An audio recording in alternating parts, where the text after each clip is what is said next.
तव कथामृतम् तप्तजीवनम् कविभिरीडितम् कल्मषापहम्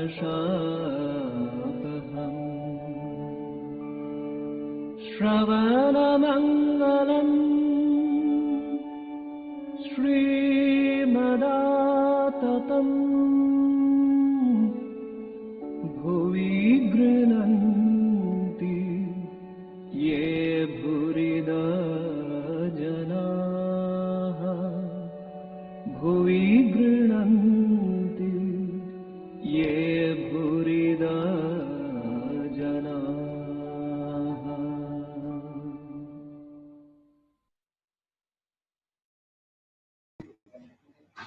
Om Tava Kathāmritam Tapta Jivanam Kavibiriditam Kalmashapaham Shravanamangalam Shrimadatatam Bhuigrintiye Bhurida Jana.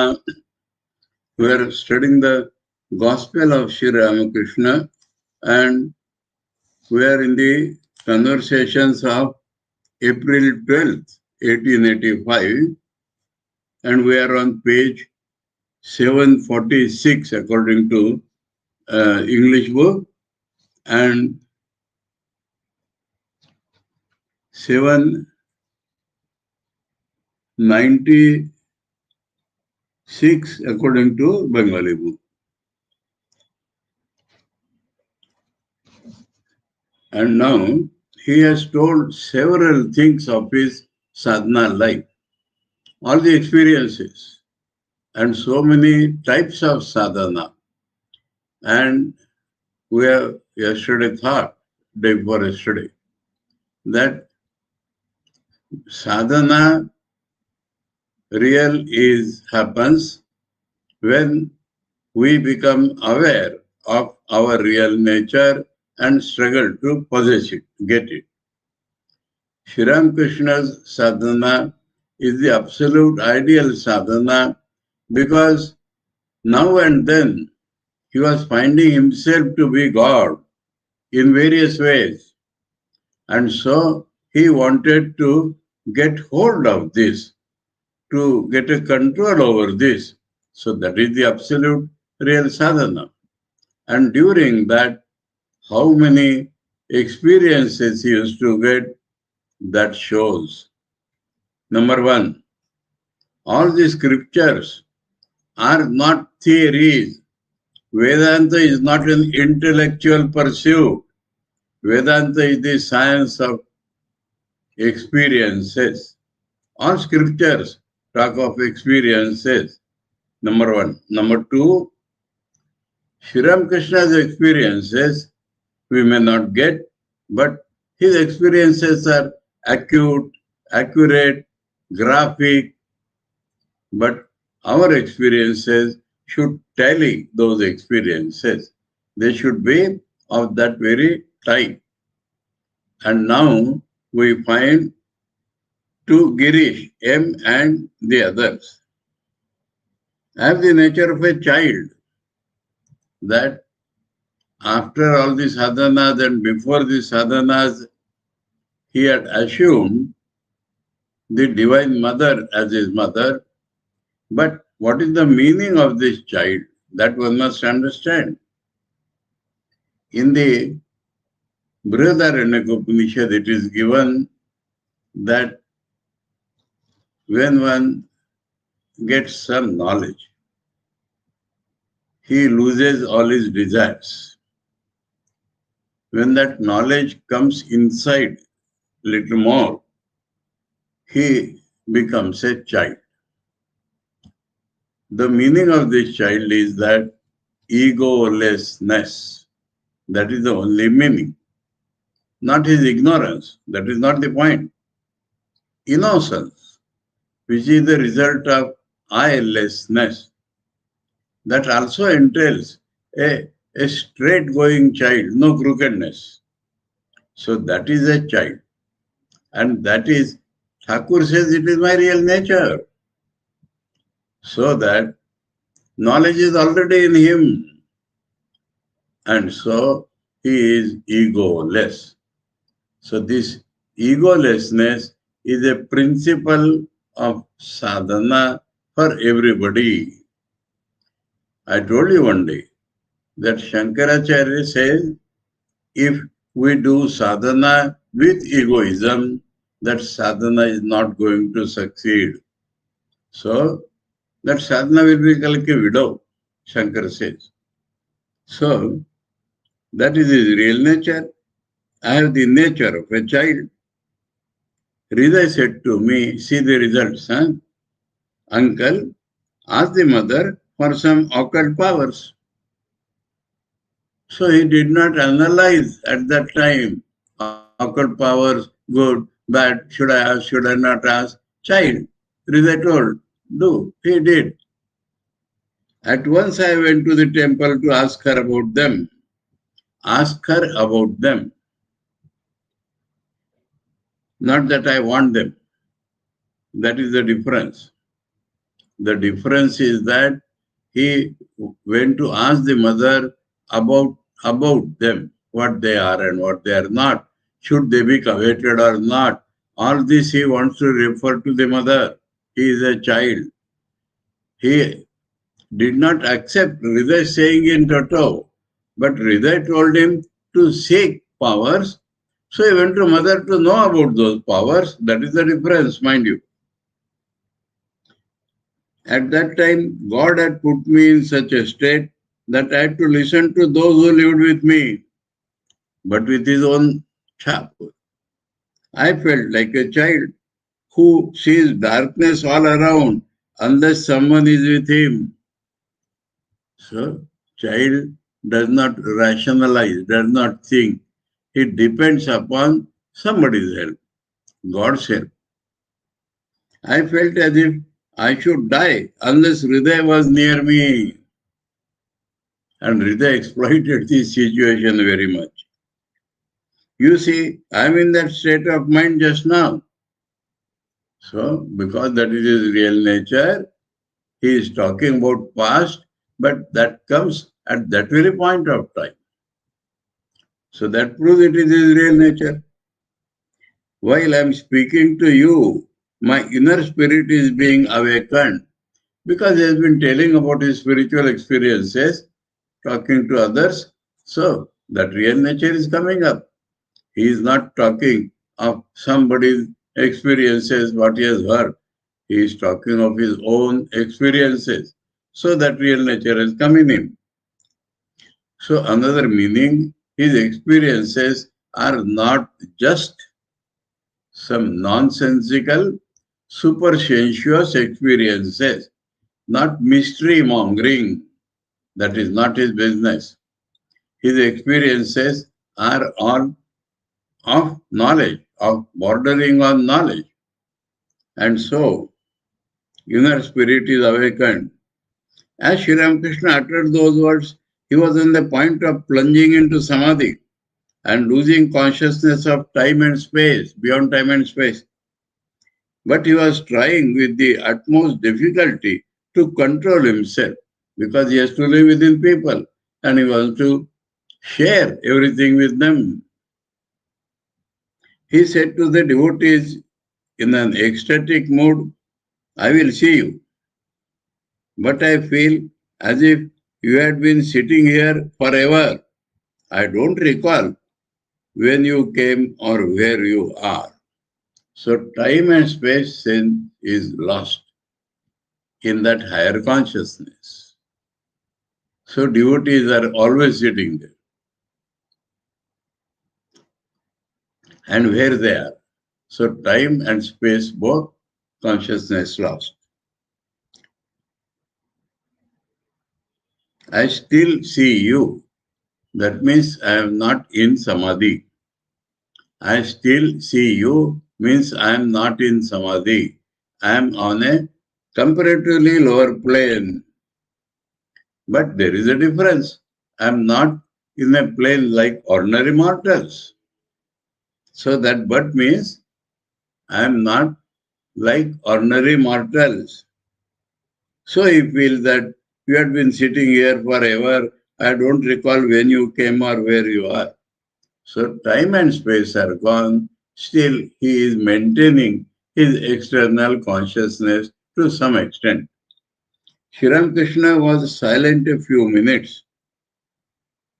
That means trying to control himself, not going into samadhi. Then, regaining partial consciousness, he said, I shall have a drink of water. He often said things like this after samadhi in order to bring down his mind to the ordinary plane of consciousness. Here, there is a very big lesson. His mind has the tendency always to go up into nirvikalpa. To keep it down, he keeps revolving in his mind some innocent desire. Innocent desire. Not desire like I'll enjoy this thing or that thing or impure desire. Innocent desire like I'll drink water, I'll smoke, I will talk to so and so, like this innocent desire. Now, innocent desires have the power to bring Sri Ramakrishna like person's mind from Nirvikalpa Samadhi to the outside world. What does it mean? In our life, we sometimes feel, many times we feel, oh, this desire, they are innocent desires. Desires are desires. Innocent desires in our life have the power to take us down, very down. That is the lesson. If they can bring Sri Ramakrishna's mind from Nirvikalpa Samadhi to the normal plane, how much force they have, they will take our minds from the normal plane to the bottom. And so we should be aware of these things. We should not indulge in desires of any types. That is the lesson.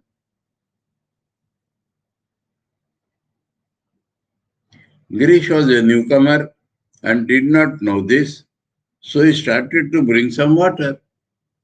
Sri Ramakrishna asked him not to, saying, no, my dear sir, I cannot drink now. So there is no desire in Sri Ramakrishna. But he has kept a semblance of desire to bring his mind down. See, another lesson, our mind usually goes down and we have to make effort to bring it up.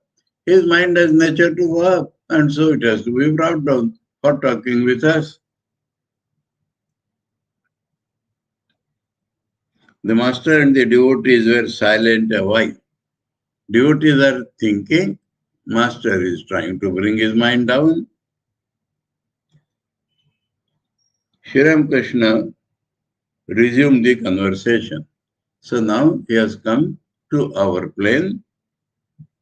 Master to M. Have I done any wrong in telling these secret experiences? Yesterday we referred to this. He will himself explain why he is talking of his experiences. Why a person talks of his experiences? Bragging. There is absolutely no bragging in Sri Ramakrishna. So why is he talking? So that it becomes a model, a lesson, instruction to every sadhaka. That is the only purpose. M did not know what to say and kept quiet. This M did not understand. Master, why should there be any harm in it?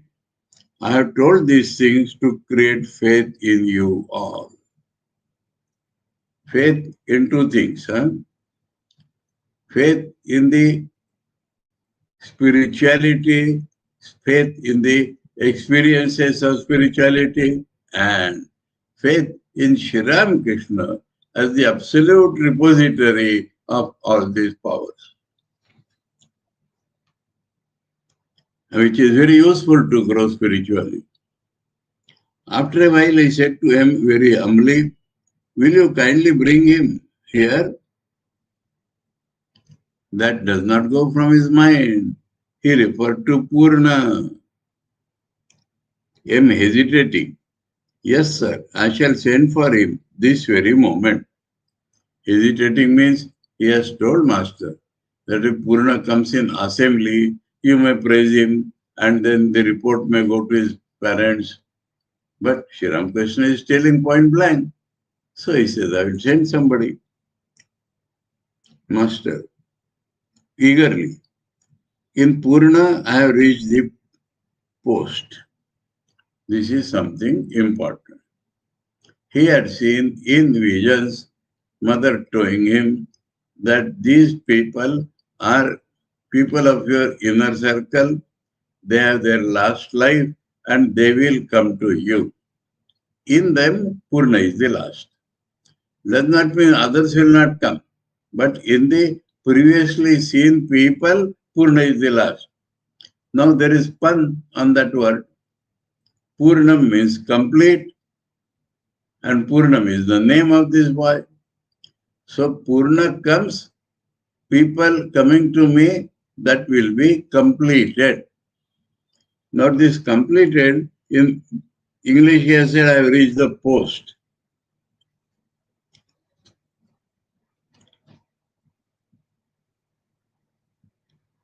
Khute milche. Khute means end has come. That is the meaning. Post means end has come of that category.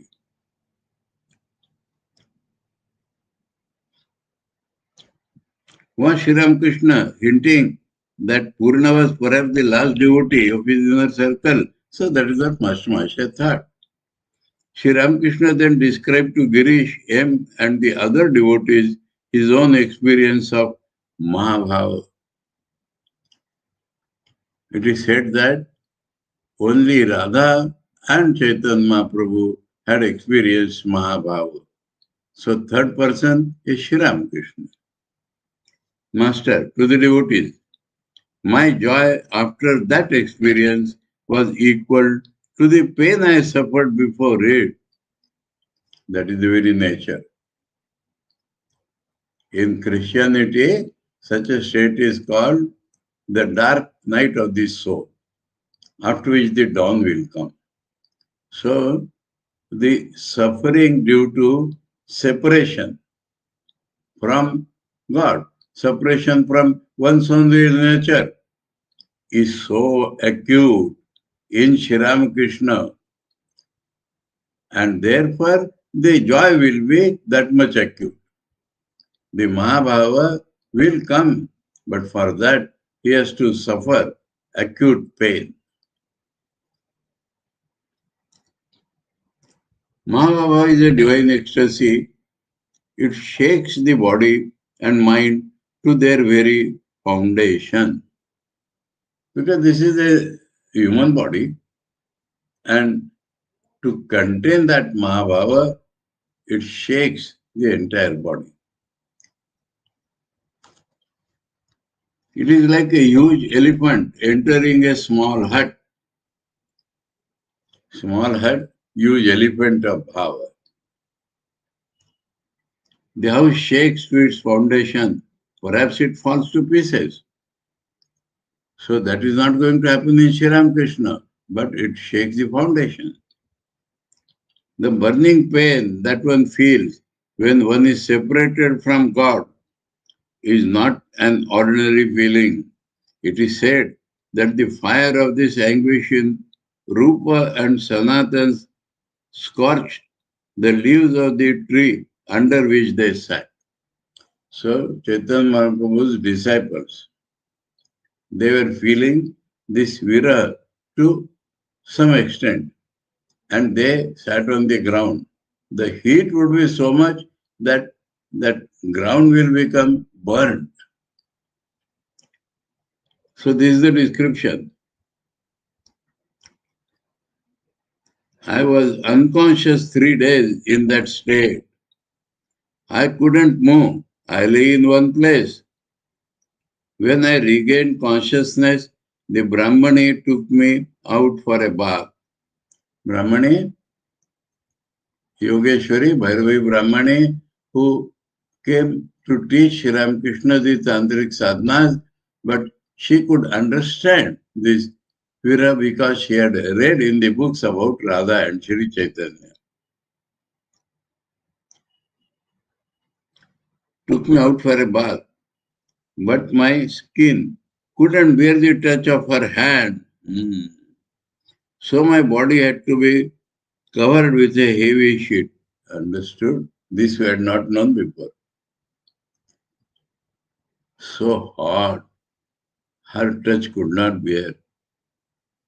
So it has to be covered by a cloth, and then she. In Sri Ramakrishna, everything is to the extreme. We don't hope for that, but heat should come. Only then could she hold me with her hand and lead me to the bathing place. The earth that had stuck to my body while I was lying on the ground had become baked. So like that, Rupa and Sanatana Goswami.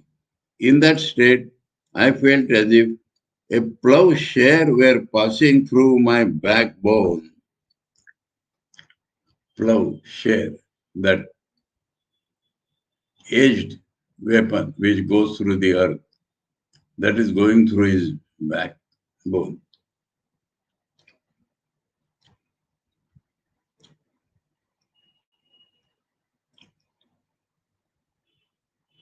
I cried out, "Oh, I am dying, I am dying." But afterwards I was filled with great joy. So that is the cost. He felt as if that heat is too much, it may not allow him to live. But that was a passing phase. He says that you will attain joy proportion to the readiness with which you are suffering. The devotees listened breathlessly to these experiences of the Master to Girish, but it isn't necessary for you to go so far. So all this has two effects, inspiring, and by that tremendous acuteness, you may feel, no, spirituality is not for us. So he immediately corrects that you do not require this much. I am exception, I am God himself, and God himself can contain these experiences, not an ordinary human being, and is not necessary. The intensity is not necessary. But it isn't necessary for you to go so far. My experiences are for others to refer to. So this is the ultimate, whether our experiences are in that direction or not. That is the reference point.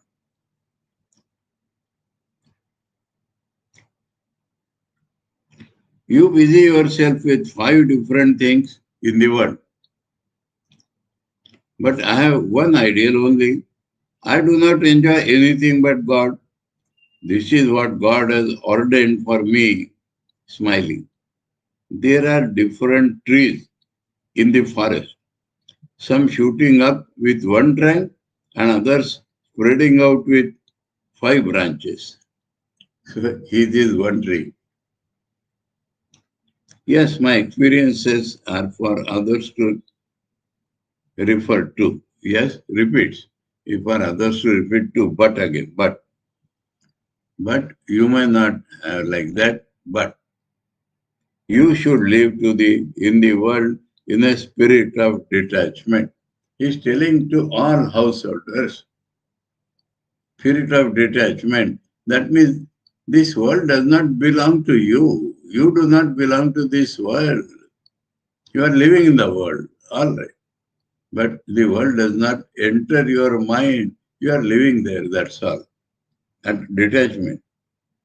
You will no doubt have dirt on your body. Aha. So you are in the world. So that world will put some stain on you. There will be that. He is clearly telling this will happen. But you must shake it off as the mudfish shakes off the mud. So there is a fish who lives in mud, but he shakes up and he is as clean.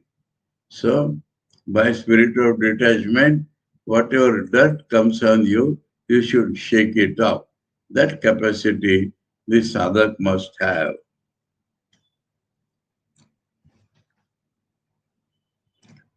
You may swim in the black ocean of the world, but your body should not be stained. Black ocean of the world. So normally that black suit will come on you, but it will should not be stained. You should attach always to God and live in the spirit of detachment. So he is describing the ideal state. Giri is smiling. But you two had to marry. So he thinks that that is a blot. Laughter. Master smiling. Marriage is necessary for the sake of sanskara. Sanskar means a normal human being, according to the Hindu ideas, must have 10 impressions on the mind to become fully right. That is called sanskara. So,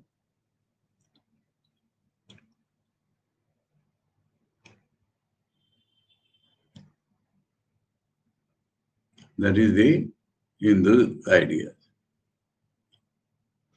But Thakur will say my marriage was for a different reason. But here Thakur is telling it is not for desire of enjoyment.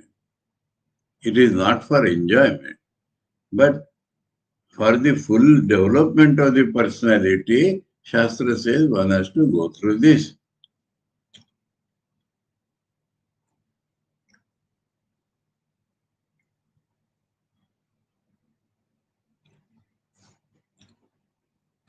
But how could I lead a worldly life? I had married, but how could I? That was a form, that was outside. But how could I lead a worldly life? So uncontrollable was my divine fervor that every time the sacred thread was put around my neck, it dropped off. So, sanskar, due to sacred thread. What is intensity of spirituality? Sacred thread automatically drops off.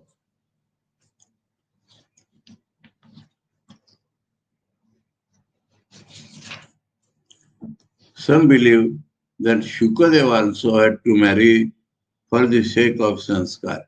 Some believe in Puranas. So he gives a parallel example.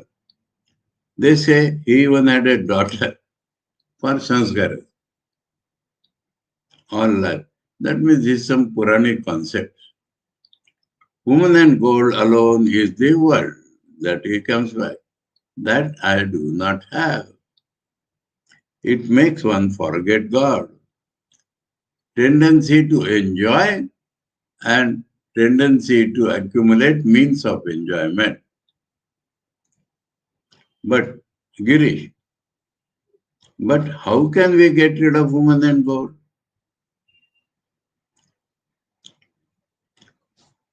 But means, according to you, we should get rid of woman and gold. But we do not seem it possible. So how? That is but. Master, pray to God with a yearning heart. Pray to Him for discrimination. God alone is real and all else illusory. That is the one solution of all problems of spiritual life. Unless this comes, you will not solve any problem. And so, one should count how many times Thakur has talked of this.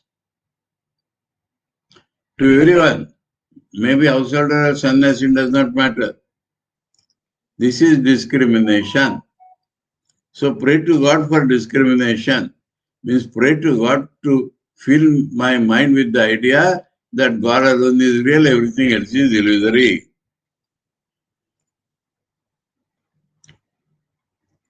One strains water through a fine sieve in order to separate the dirt from it. The clear water goes through the sieve, leaving the dirt behind. Apply the sieve of discrimination to the world. Live in the world after knowing God, then it will be the world of Vidya. So this is Thakur's teaching. Live in the world, first realize God, and then live in the world.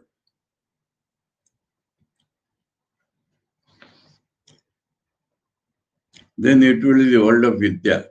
That means you will see that God is present everywhere, that living the world is not an enjoyment. You will enjoy the Leela of God, the sport of God around you. So that will be a world has changed its appearance when you see it after realizing God. Immanence of God you will see. Just see the bewitching power of women. So he's showing how bewitching is the power of women. I mean, the women who are the embodiment of avidya. So he checked himself. All women are not of that type. Some women help the husbands to go towards God. But some women are forms of avidya, that means of that power which takes a man down.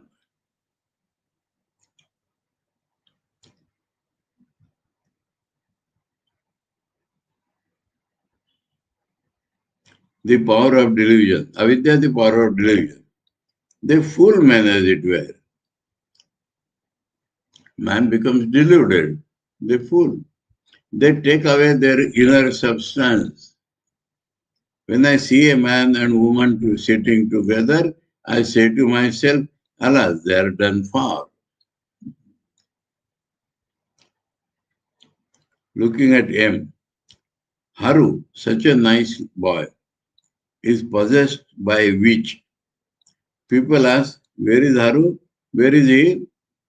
But where do you expect him to be?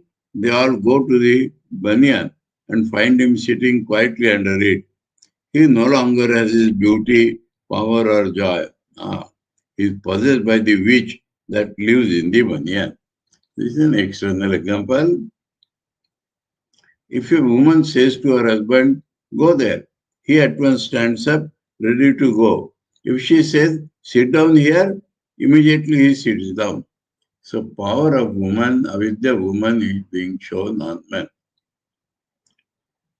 A job seeker got tired of visiting the manager in an office.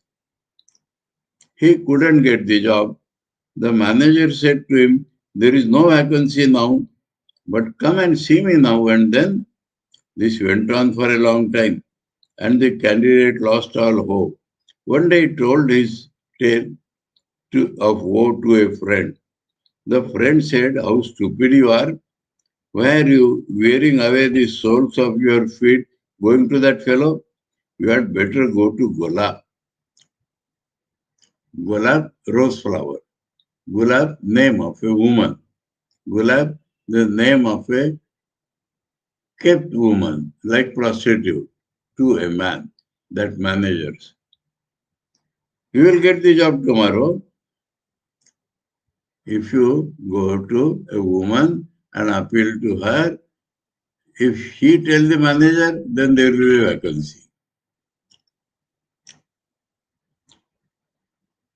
Is that so? Said the candidate. I am going right away. Golab was the manager's mistress. The candidate called on her and said, Mother, I am in great distress. You must help me out of it. I am the son of a poor Brahmin.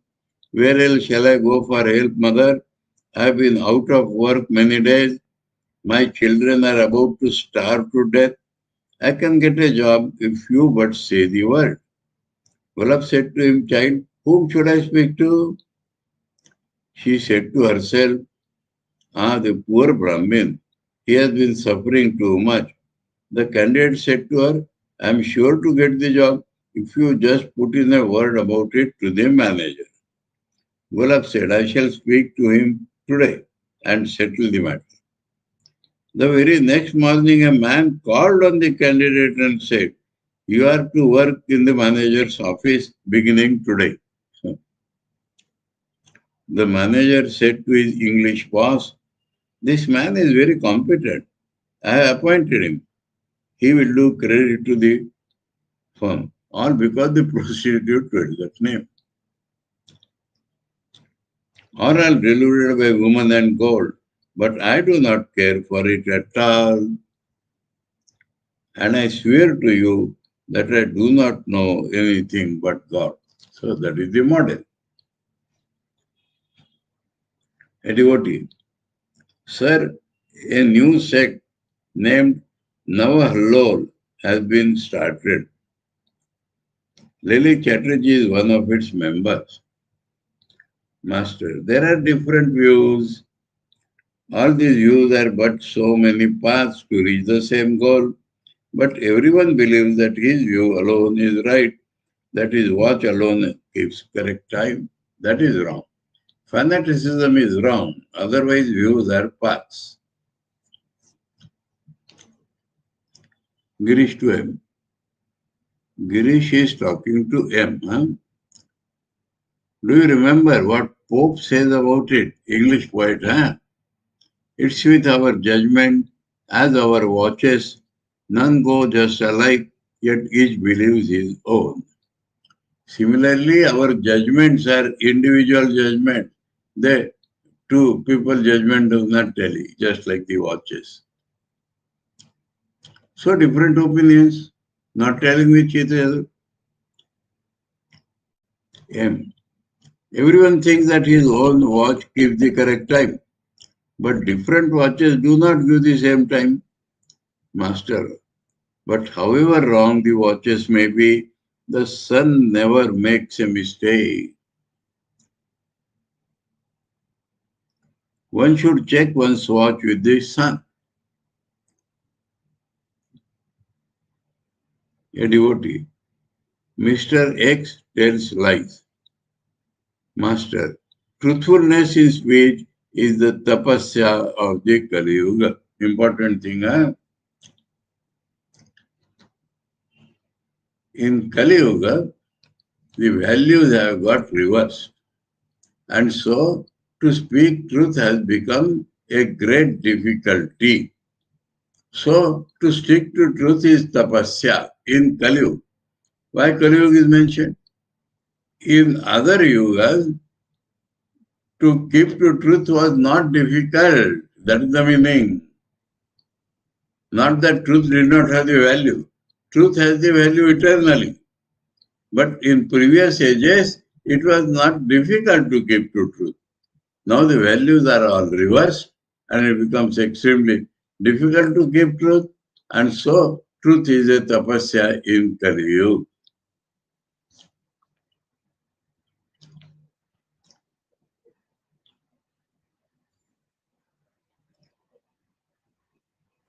It is difficult to practice other austerities in this cycle. In this cycle, in this Kali Yuga, it may be difficult to practice other austerities, but practice truth.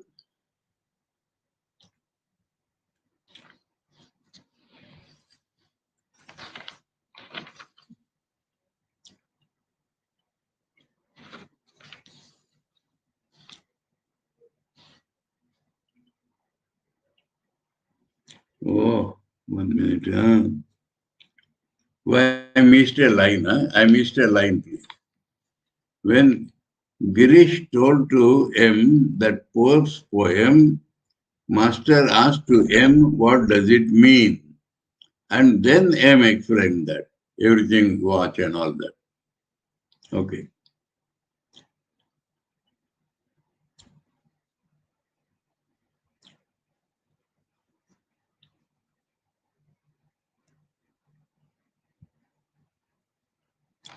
Mm.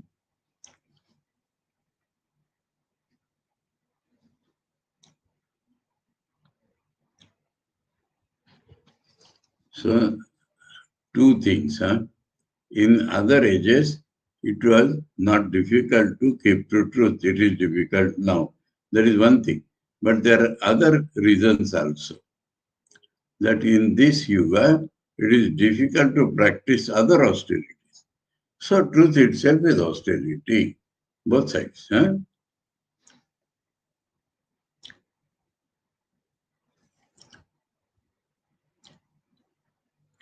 By adhering to truth, one attains God. Satyena pantha vitato devayana. God is absolute truth. So keeping to this relative truth is the way to reach God. Tulsidas said, truthfulness, obedience to God, and the regarding of others' wives as one's mother are the greatest virtues. If one does not realize God by practicing them, then Tulsi is a liar. That means I am swearing on this.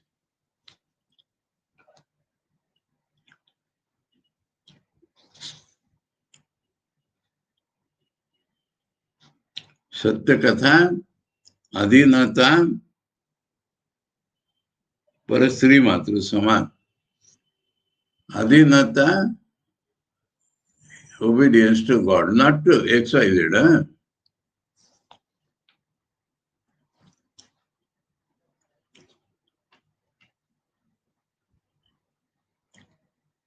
Keshav Sen assumed his father's debts. That is also keeping to truth. Others should have repudiated them. Others would have repudiated them. My father's debt, what I have to do? Like that other people would have done. But Keshav stuck to his truth and his father's debts he cleared. I visited Devendra's Samaj at Jorasanko and found Keshav meditating on the dais. He was then a young man. I said to Mathur Babu, of all who are meditating here, this young man's float alone has sunk underwater, like catching the fish. The fish is biting at the hook, so he will succeed in his meditation. There was a man, whom I shall not name, who for 10,000 rupees told a lie in court. In order to win the lawsuit, he made me give an offering to the Divine Mother. He said to me, Father, please give this offering to the Mother. Trusting him like a child, I gave the offering, not knowing that it is for such a purpose. Devotee, a nice man indeed, master, but he had such faith in me that he believed the Mother would grant his prayer if I but made the offering. That is the other side. Referring to Lalit Babu, Sri Ramakrishna said, so this is a new name. Let us check up on Lalit Babu. First time this name has come.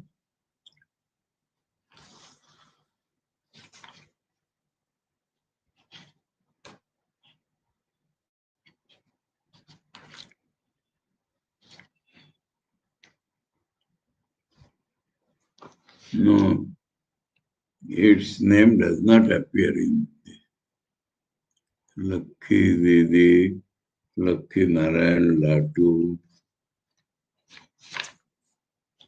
Shambhu Chandramali. Here, very few names. Okay, so there is some Lalit Babu, we have to understand. Referring to Lalit Babu, Sri Ramakrishna said, is it an easy matter to get rid of pride?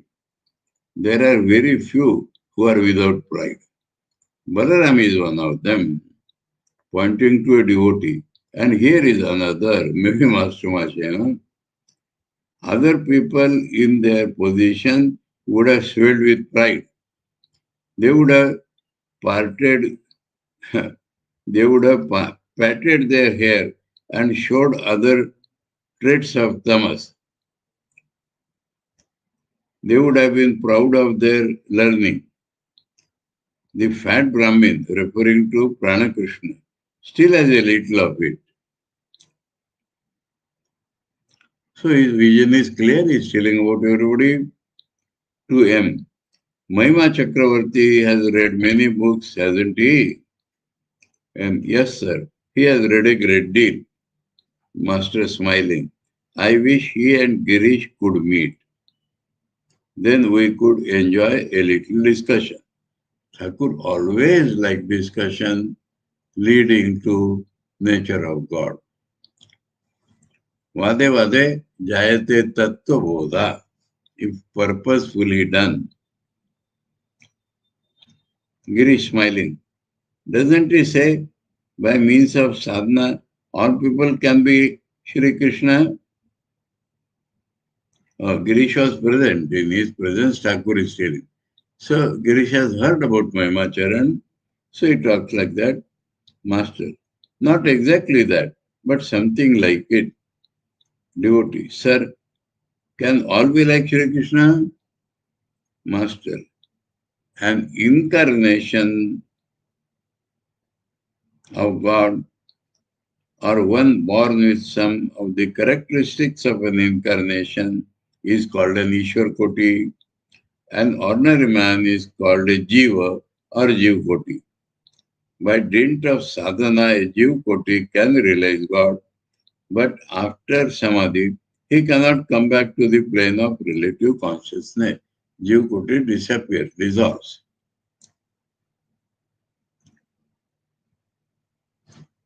The Ishwar Koti is like the king's son. He has the keys to all the rooms of the 7-story palace. He can climb to all the 7 floors and come down at will. A Jiv Koti is like a petty officer. He can enter some of the rooms of the palace. That is his limit. Janaka was a Jnani. He attained knowledge by means of his sadhana. But Shukadeva was knowledge itself. Difference, huh? Janak did sadhana and attained knowledge. Shukadeva was born Jnani. So he was Jnana itself, embodiment. Girish, like that, huh? Master, Shukadeva did not attain knowledge through sadhana. Like Shukadeva, Narada also had the knowledge of Brahman, but he retained bhakti in order to teach people. Narada. Prahlada sometimes assumed the attitude of I am he, sometimes that of a servant of God, and sometimes that of his child. Hanuman also was like that. So he's quoting some Ishwar Kotis. People who have that type of faith, that type of consciousness, they can be on the lower plane also, but they will go up to higher plane immediately. All may wish for such a reply is being given, whether all can become like Krishna. To that, he is building up and giving the reply. All may wish for such a lofty state, but all cannot attain it. But all cannot attain it. If they realize God, they will get dissolved. Until that, such state is not possible. Some bamboos are hollower than others. Some are more solid inside. So categorically different people are. He gives the example that when bamboos are solid inside, some bamboos have good holes. They can make into flute immediately.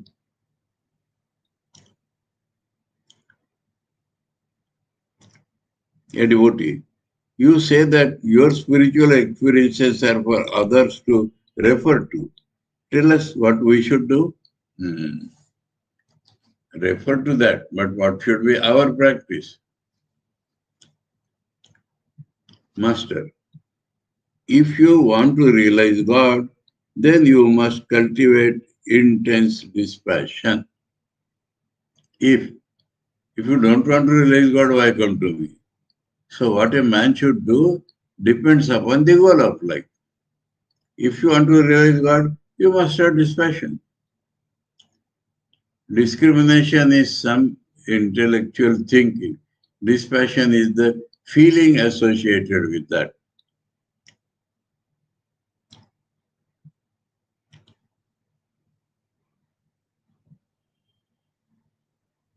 You must renounce immediately what you feel to be standing in your way. That is Bhakta's renunciation.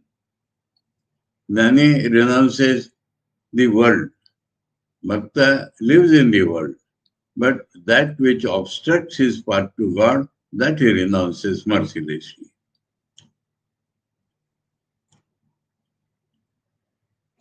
You should not put it off till the future. Woman and gold is the obstruction. The mind must be withdrawn from it. So this is essential if you want to realize God.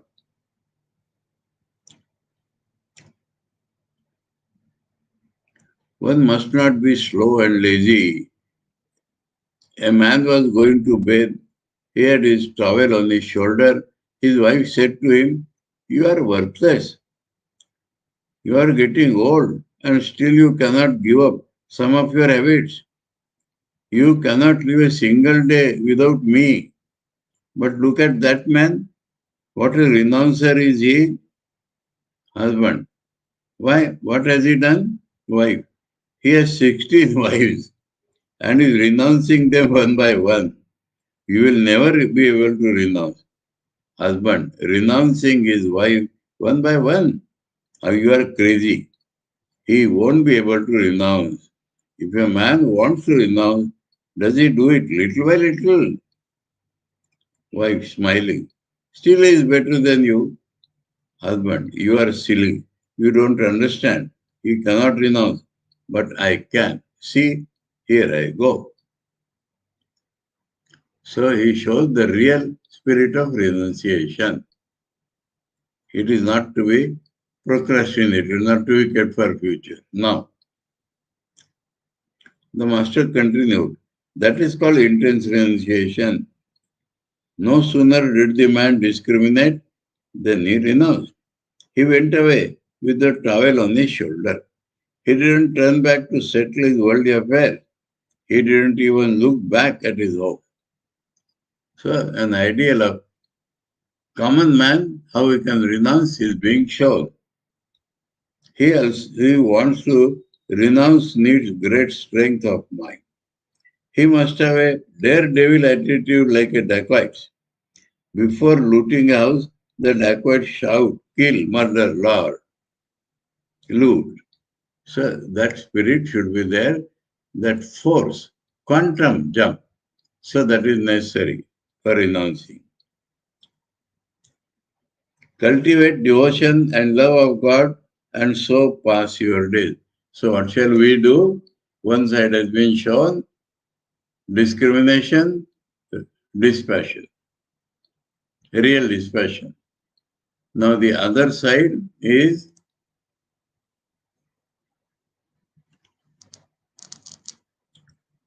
cultivate devotion and love of God and so pass your days with renunciation and devotion. What else can you do?